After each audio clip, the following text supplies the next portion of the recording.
Okay, Bismillahirrahmanirrahim. Assalamualaikum warahmatullahi wabarakatuh. Okay, untuk pembelajaran kita pada hari ini adalah dalam bidang fiqh, iaitu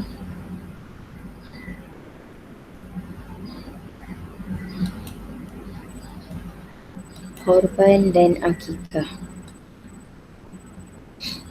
Okay, kita akan tengok satu persatu bahagian tajuk ini.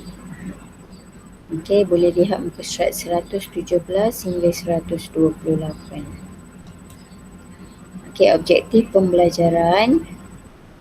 Yang pertama, menyatakan maksud dan hukum korban. Yang kedua, menjelaskan syarat sah korban. Yang ketiga, menjelaskan perkara sunat korban. Yang keempat, menjelaskan hikmah korban. Dan seterusnya menjelaskan pembahagian daging korban. Dan yang terakhir, menyatakan tempoh masa pelaksanaan korban. Okey, ini adalah objektif pembelajaran. Okey, kita tengok tentang pengertian korban. Okey, korban ialah menyembelih binatang ternakan, yakni al-an'am, yang dilakukan pada 10 Zulhijjah hingga akhir hari Tasyrik, bertujuan mendekatkan diri kepada Allah Subhanahu Wa Taala. Okey, apa hukum korban? Sunat muakkad bagi yang mampu dan wajib bagi yang bernazar. Okey, so kalau kita telah berniat bernazar ni, kita niat sesuatu. Okey, contoh awak berniat telah dapat sesuatu perkara atau kejayaan, awak nak melakukan korban. Dan bila perkara tersebut berlaku, maka awak wajib melakukan nazar dengan berkorban sebab dah diniatkan. Yang sunat muakkadnya adalah semasa hari raya Aidul Adha lah. Okey. Okey, apa dia dalil nakli korban? Wasalli li rabbika wanhar, surah Al-Kawthar ayat 2. Maksudnya, oleh itu kerjakanlah sembahyang kerana Tuhanmu semata-mata, dan sembelihlah korban, yakni sebagai bersyukur. Okey, next kita masuk kepada syarat-syarat sah korban.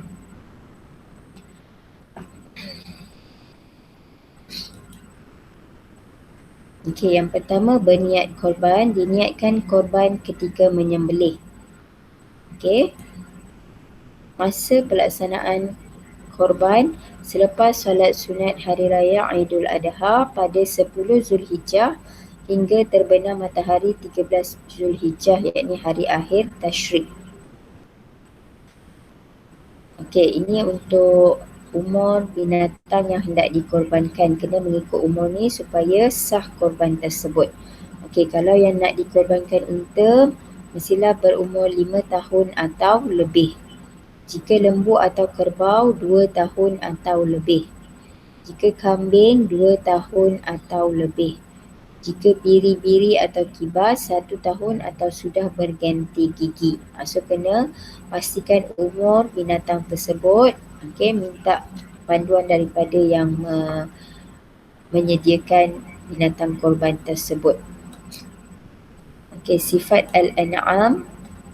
Binatang al-an'am ialah binatang ternakan berkaki 4 yang jinak dan halal dimakan dagingnya seperti kambing, lembu dan unta. Okey, mengorbankan binatang yang sihat, bebas daripada penyakit dan kecacatan, contohnya cacat yang teruk pada satu matanya, penyakit yang berpenyakit teruk, tempang atau kurus yang melampau. So kita kena pilih binatang yang sihat. Okey, bebas daripada penyakit untuk dikorbankan. Apa dia perkara-perkara sunat korban? Orang yang berkorban disunatkan tidak bersyukur atau memotong kuku dari permulaan bulan Zulhijjah sehingga selesai berkorban. Yang kedua, melaksanakan segala perkara sunat penyembelihan seperti menghadap arah kiblat dan alat menyembelih yang tajam. Yang ketiga, menyembelih sendiri bagi yang mampu. Okay, jika tak mampu, kita akan minta pihak yang berkemahiran lah. Okey, yang keempat, membaca bismillah wallahu akbar dan berselawat ke atas Rasulullah sallallahu alaihi wasallam ketika menyembelih. Yang kelima, berdoa semasa hendak menyembelih.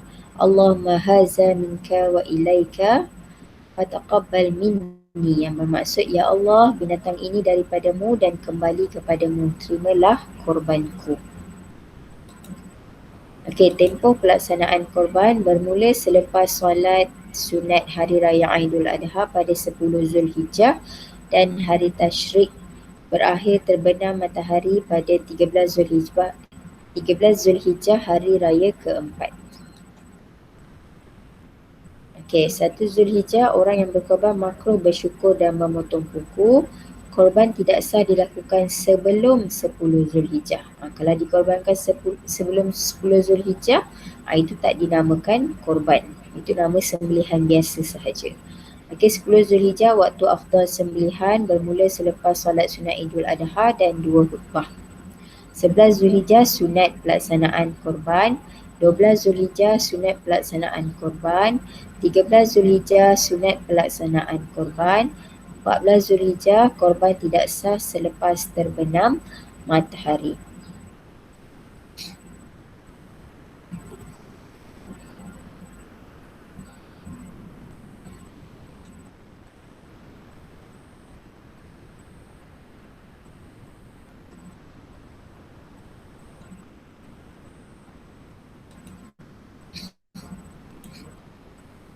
Okey, seterusnya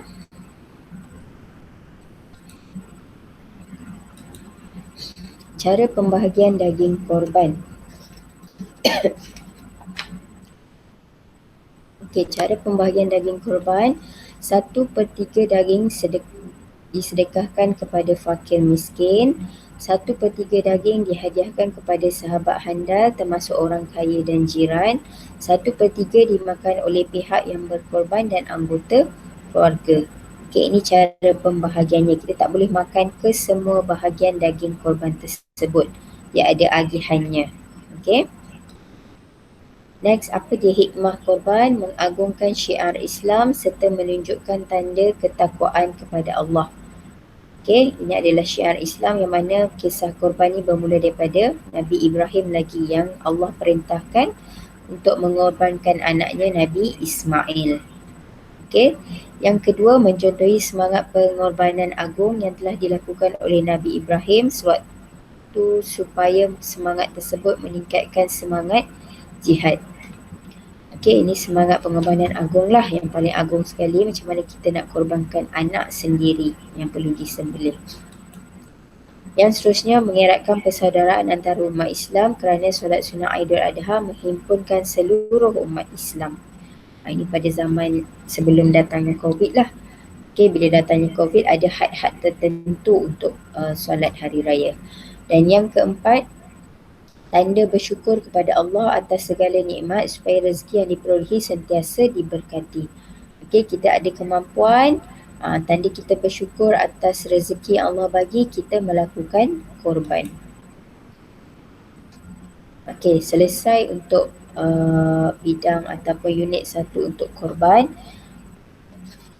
Okey, kita akan masuk terus kepada bahagian akikah. Okey, apa dia hikmah, objektif pembelajaran akikah? Yang pertama, menyatakan maksud dan hukum akikah. Yang kedua, menjelaskan syarat akikah. Yang ketiga, menjelaskan perkara sunat akikah. Yang keempat, menjelaskan hikmah akikah. Yang kelima, menjelaskan pembahagian daging akikah. Dan yang terakhir, menyatakan tempoh masa pelaksanaan akikah. Okey, so kita tengok apa dia akikah. Binatang ternakan sama juga al-an'am yang berkaki 4 tadi yang disembelih sempena kelahiran bayi. Okey, ini dilakukan semasa lahirnya bayi. Hukum akikah sunat muakkad dan wajib bagi yang bernazar. Okey, sama juga dengan hukum korban tadi.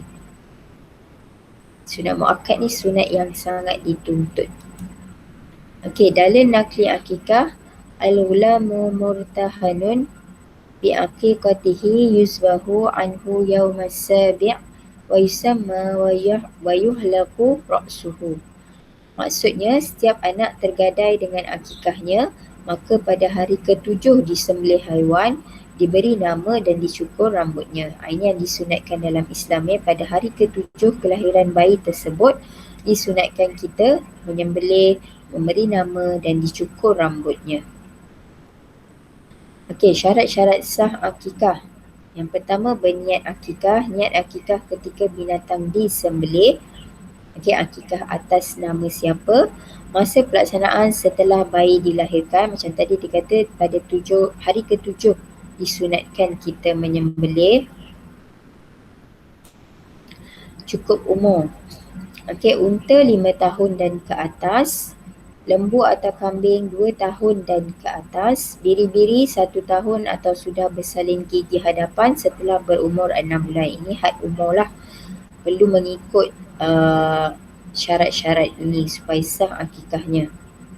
Sifat al-an'am, bebas daripada penyakit dan kecacatan. Okey, ini penting ya, sama juga macam korban tadi. Kita cari binatang yang paling sihat, yang paling baik. Okey, perkara sunat akikah, berdoa semasa hendak menyembelih. Okey, bismillah wallahu akbar. Allahumma haza minka wa ilaika aqiqatun. Okey, sebut nama anak tersebut siapa. Okey, dengan nama Allah, Allah Maha Besar, ya Allah binatang ini daripadamu dan kembali kepadamu. Ini akikah siapa, Muhammad apa bin apa.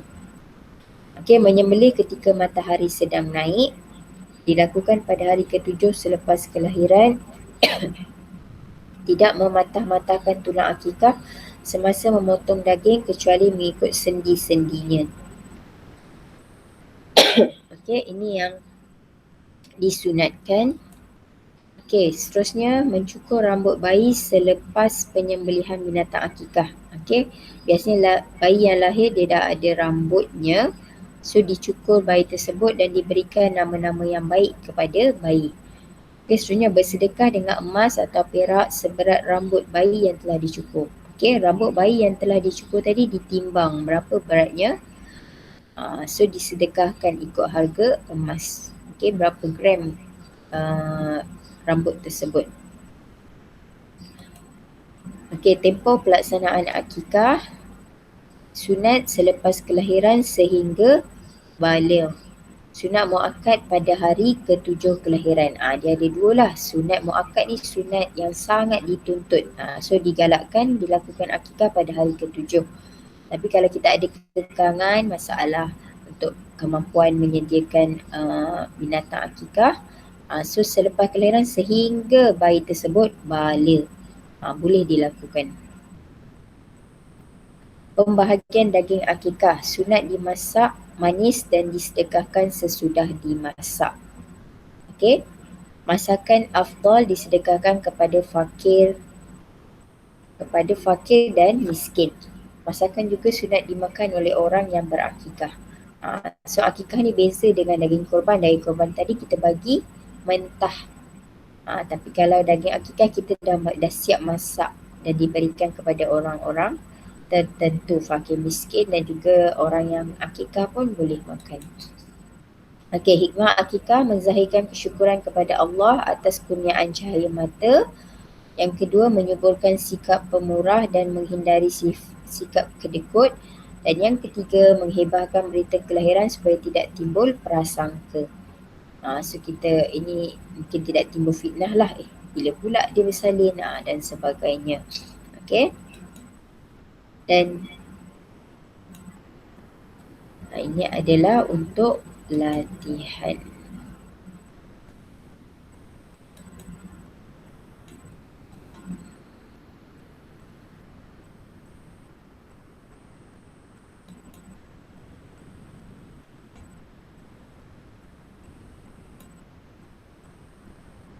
Okey, so untuk latihan pengukuhan, melakukan ibadah korban dan akikah adalah sunat muakkad yang dituntut ke atas umat Islam. Apakah maksud ibadat korban dan akikah? Okey, ini soalan pertama. Yang kedua, apakah binatang al-an'am dan apakah ciri-ciri yang sesuai untuk korban dan akikah? Dan yang ketiga, jelaskan 2 syarat sah korban dan 2 syarat sah akikah. Yang keempat, jelaskan pembahagian daging korban dan daging akikah. So saya harap murid-murid 4 juara dapat menyelesaikan latihan pengukuhan ini. Ada 4 soalan.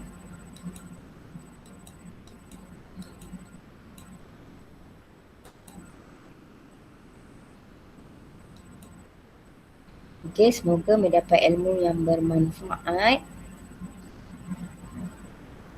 Okey, jadi saya harap pelajar-pelajar 4 juara dapat, yang pertama tugasannya adalah menyiapkan nota berdasarkan slide PowerPoint yang telah diberikan, suruh rujuk slide tersebut, dan yang kedua buat latihan pengukuhan yang ada dalam slide PowerPoint ini.